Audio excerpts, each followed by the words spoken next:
ভাবছিলাম আজাব আর গজব গেছে, এখন সব ঠিক থাকবে, দেখি না এখন এক উপদেষ্টা মৌলবি লেবাসধারী আবার মৌলানা সাহেব,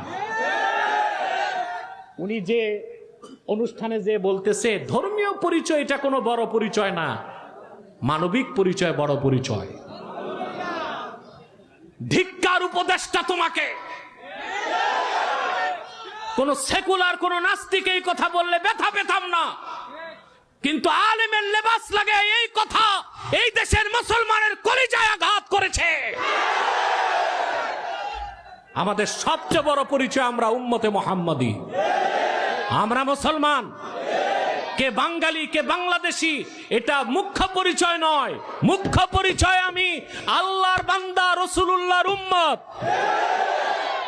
আমার পরিচয় আমি মুসলিম, আমি কি এটা আমার সবচেয়ে বড় পরিচয়। এখন কি বলবো, ভাবসাব সব নষ্ট হয়ে গেছে। ক্ষমতার লিপ্সায় অনেকে এখন ঈমান ইসলাম সব ছেড়ে দিচ্ছে,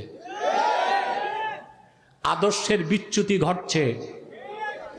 এটা হচ্ছে বাংলাদেশ বিপর্যয়ের দিকে যাচ্ছে, তার একটা অন্ধকার দিকের আলামত।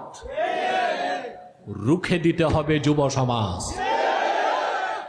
আমাদের স্লোগান হবে ব্যক্তির চেয়ে দল বড়, দল থেকে দেশ বড়, দেশ থেকে আমার জান বড়, আমার জান থেকে আমার ঈমান বড়, ইসলাম বড়।